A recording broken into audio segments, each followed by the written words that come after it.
That could work. That could work.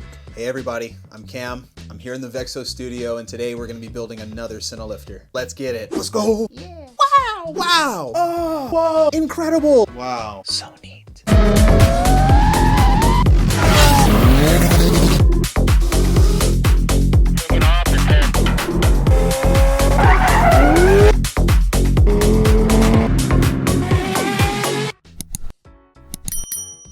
My name's Cam. I'm here in the Vexo studio, and today we're going to be building ourselves a brand new Cinelifter. This thing here is fantastic. It's known as a lifter that has all kinds of capabilities, capable of carrying yourself an FX6, FX30, or any camera in there between.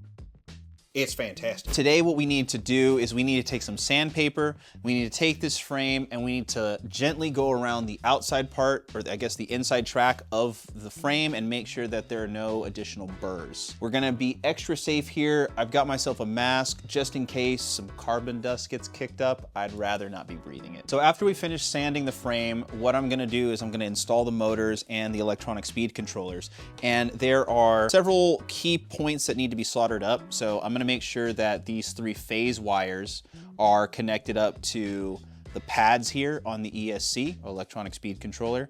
And basically that's how power is going to be controlled and sent to the motors. That's gonna allow them to energize and spin the propellers. We're also gonna then be doing some soldering here with this external BEC, which is gonna be providing power to one of our camera systems. We're gonna need to do some soldering here for the flight controller, because that needs to be installed with the receiver and also synced up to the electronic speed controllers. We're then going to be moving these capacitors. We're gonna make sure that they are in a more ideal location. We're also gonna be switching them out to something with a little higher capacitance. Outside of that, that is the main soldering jobs that we want to accomplish for today. We want to make sure everything fits right and ideally see that power does successfully flow through our system.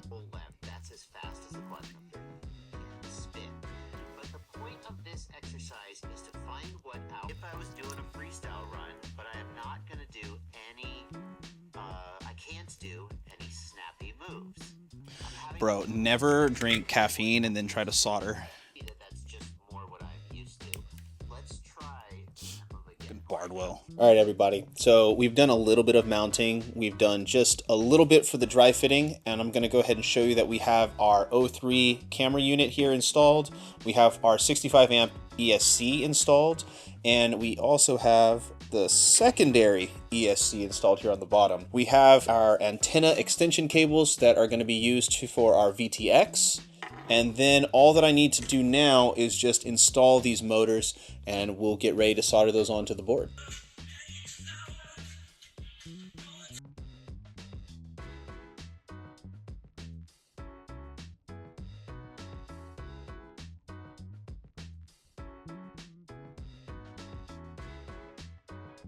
We are cleaning up right now. We just completed installing all the motors, getting the wires initially trimmed up to the correct size.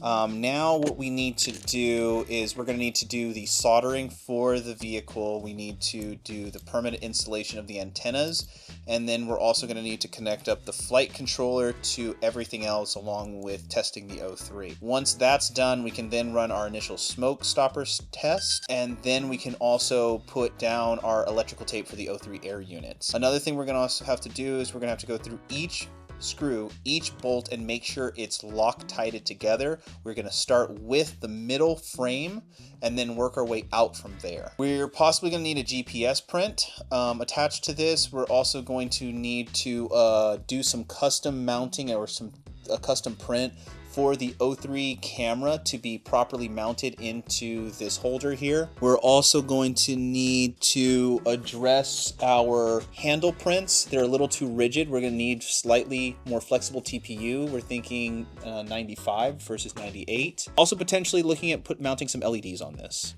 Look at that. This thing's a beast. She's so heavy. Yeah, I mean, this is a really compact X8 though. Like, this is a really small one. Make no mistake, this is not bad. Given the fact that you have no feed forward operating here in this test, it still actually kept that bag quite nicely. So that means your tune is actually fantastic, okay? So we're getting ready to head over and test our KD50. We're going to be running a lighter setup than normal. And we've been trying to get better flight times on the system, but it's just hasn't been working out the way we want to. So hopefully today we're going to achieve what we want to achieve. Get that in the Yoda.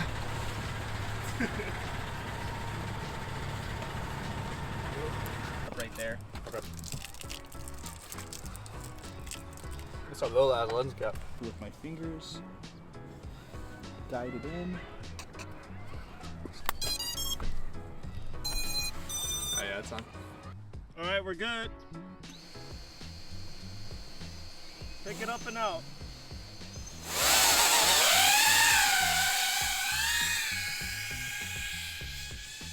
More little spots of it, so Perfect. it shouldn't like.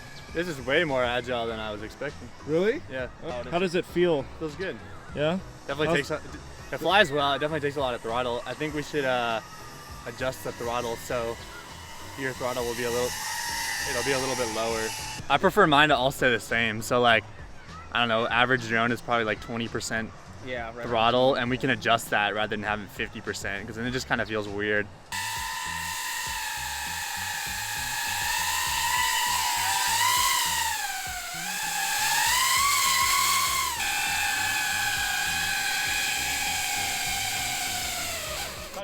How does it feel? It feels a lot better now that it does. You know, we've lost what, almost like 150 grams of weight right now. It's way more responsive, and I don't feel that like heavy sag that I did beforehand.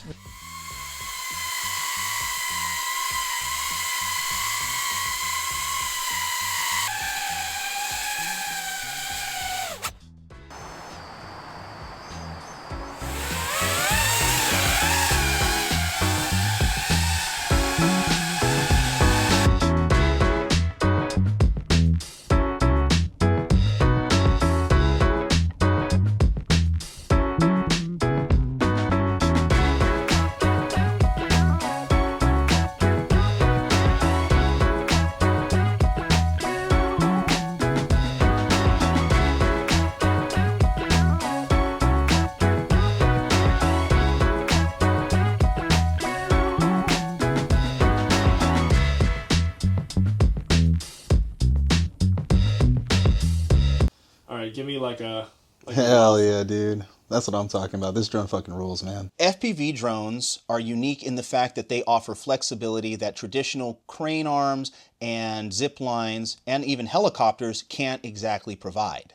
They have the ability to fly and cover large areas while providing dynamic shots that no other system really can get you. When it comes to drones, there's a bunch of different types out there. You have some of the larger drones, and then you also have smaller drones, like Cinewhoops. Cinewhoops have the added benefit of being able to fly slow, precisely, and because of their design, they're a little safer to fly near people. They also have some limitations though.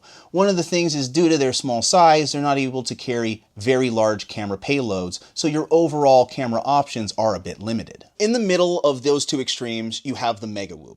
It has the power and capabilities to fly large camera platforms, and it also has the form factor to be flown indoors or near people. One of the similarities that this aircraft has with its larger Cinelifter counterpart is that they both have this coaxial rotor configuration, where there are two sets of motors on top of each other that spin in the opposite direction that allows the drone to fly even if it was to lose one rotor. The fact that it's also stacked on top of each other allows the drone to be a little smaller, and you can see with this carbon frame that's built around all of the components, it allows it to fly through narrow gaps, and in case it does bump into something, it has protection all the way around it to protect itself and anything it might accidentally touch. This is one of my favorite builds that we've done in the past year. Its overall form factor is nice and concise. The overall mounting solutions that they have for the electronics provides plenty of space, so there's nothing too tight when it comes to putting up hardware. The overall form factor, while it is small, still allows for plenty of options for mounting, as you can take the antennas and place them here in the rear or on the sides. You also have the option for these handles that allow for ground operations and nice catch and releases. There's also the fact that you can mount up and supply power to your cameras or other external devices because of the built-in XT30 connector that they have over here. The actual build process didn't even take that long, and there wasn't even too much more work that we had to do to finish it up. We just had to do a little bit of sanding along the inside edges. We did that in a water bath to reduce the risk of inhaling carbon dust, which is never a good time. And if you're ever building a drone like this, just know that when you're doing this, you've got to make sure you do it right. Take your time, make it look right, and then it's going to perform right. Now let's go ahead and talk about the ZVE10ii.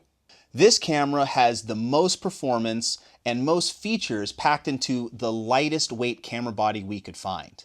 One of the beautiful things about this camera is that it has a dual base ISO system that really helps it perform in low light situations.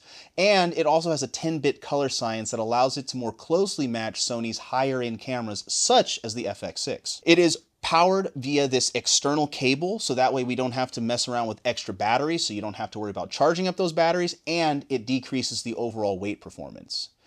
Another cool feature about this camera is that we're both rocking the same hairstyle, so it's just inherently better. It's best equipped to film indoor spaces that are nice and open, where you need to get from one place to another very quickly. Whether that be a factory or an indoor sporting stadium, this drone is best equipped for those types of environments. We most recently used this drone to film the Golden State Valkyrie's new indoor training facility, where it was able to fly through the entire facility without any incident, and it performed flawlessly. The beauty of indoor Cinelifters like this Mega Whoop here is that it allows you to start off far and then get right up and close to the action and do it while being as safe as possible. We're really excited to bring the Mega Whoop here into 2026. And if you have an idea of where we can fly this at next, let us know in the comment section below. My name is Cameron Kabatting. I'm here in the Vexo studio, and thank you so much for watching our video. We will see you in the next one.